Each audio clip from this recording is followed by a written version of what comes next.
नोएडा में मैं मौजूद हूँ और हमारे साथ में पंडित सुनील भराला जी मौजूद हैं, जो कि उत्तर प्रदेश सरकार के पूर्व मंत्री और राष्ट्रीय परशुराम परिषद के संस्थापक भी हैं। इनसे बातचीत करेंगे। आज बैठक की किन बिंदुओं पर चर्चा की गई, क्या समीकरण थे?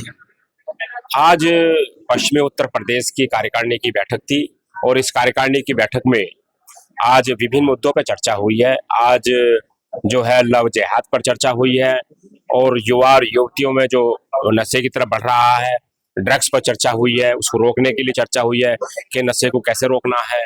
और उसमें अमेठी विश्वविद्यालय और जैसे संस्थानों के बीच में जो बच्चों के बारे में जानकारी प्राप्त हो रही है, इस अभियान को चलाना है।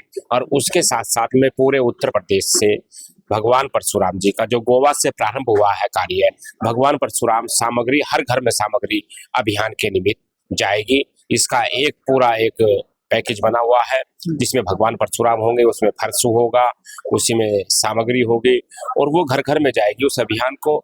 और भगवान परशुराम के चालीसा और उसमें भगवान परशुराम की आरती, जो जिससे भगवान परशुराम जी के जो भ्रामक प्रचार है उसे खत्म करने का ये सहयोग प्रदान करेंगे। आज आप यहाँ पर आए हैं, तमाम ब्राह्मण समाज के लोग हैं और कई प्रकरण आए बीच में जो कि ब्राह्मणों से जुड़ा रहा, और ऐसे में ये कहा गया कि मौजूदा जो सरकार है उससे भी नाराजगी है और जो पूर्व की सरकारें रही उनसे भी नाराजगी है, क्योंकि जो ब्राह्मण समाज है उसको नेतृत्व का सही स्थान नहीं मिला और 27 में चुनाव है। इस बार आप लोगों को क्या मत बनना है? देखिए, ऐसा है कि पूरा जो सनातन हिंदुओं का नेतृत्व करने वाला ब्राह्मण समाज, उसका समूचा नेतृत्व है और वो उसके नेतृत्व पर हम पूरा इस समय ध्यान लगाए हुए हैं। और उनकी जो समस्याएं हैं, उनकी परेशानी है, उनको कहीं दिक्कतें हो रही हैं, उसके लिए हमेशा साथ खड़े हैं। आप देख रहे होंगे लगातार अभी भी जब गोपाल शर्मा की हत्या हुई तो तत्काल हत्यारों को गिरफ्तार कराने में और उसकी और चीज में और उसमें भी नजरें हैं कि कहीं वो गलत ना हो जाए उस परिवार के साथ में। अभी सब पूरी तरीके से नजरें लगी हुई है। तो ऐसा नहीं कि उत्तर प्रदेश में कहीं कोई बात होगी। हमारी सरकार की प्राथमिकता है और हमारे सरकार के मुख्यमंत्री श्री योगी आदित्यनाथ जी, उनकी प्राथमिकता है। उसमें हम निश्चित रूप से सारी चीजों को बहुत बारीकी से नजर है। हम ऐसे असामाजिक तत्व जो इस प्रकार की बातों को बहुत भ्रामक प्रचार करने का प्रयास कर रहे हैं, उस पर भी हमारी नजर है। कुछ संगठन के द्वारा ही ये चर्चा आई और ये वीडियो आई सोशल मीडिया पे कि इस सरकार में जो ब्राह्मण समाज है, ब्राह्मण समाज के जो लोग हैं वो पीड़ित है, उनकी नहीं सुनी जा रही।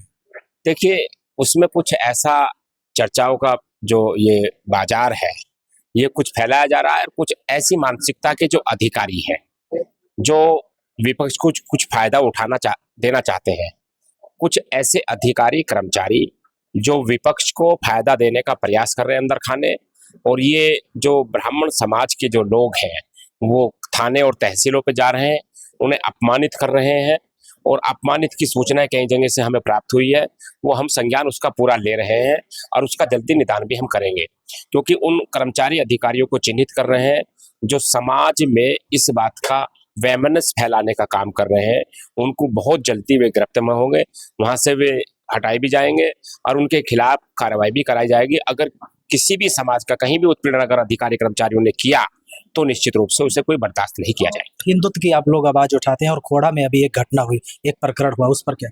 हम उसमें पहुंचे थे, हमने बहुत स्पष्ट रूप से उससे कड़ी कार्रवाई का अपने प्रदेश सरकार से बात की थी।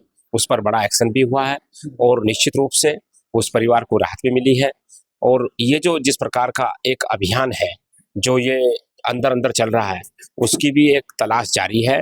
और इस अभियान के निमित्त जो लोग इसमें नामित हैं और जो लोग उसके पीछे के पर्दे के पीछे लोग बैठे हुए हैं, जो इसे चुनाव का मुद्दा बनवा करके इस पर काम कर रहे हैं, उनको बख्शा नहीं जाएगा। कोई बड़ी बैठक आप लोगों की होने वाली है या कोई बड़ा सम्मेलन कार्यक्रम? लगातार अभी सब जिलों में एक अभियान के रूप में लेंगे हम और जिलों में निकलेंगे और उसे अभियान के रूप में लेकर के जन जागरण भी करेंगे और भगवान परशुराम जी पर जो भ्रामक प्रचार है उसे खत्म करने का कार्य करेंगे। और जो ब्राह्मणों के उत्पीड़न है, उनकी समस्याएं हैं, उनके बीच में जाकर के उनका निदान भी करने का काम करेंगे।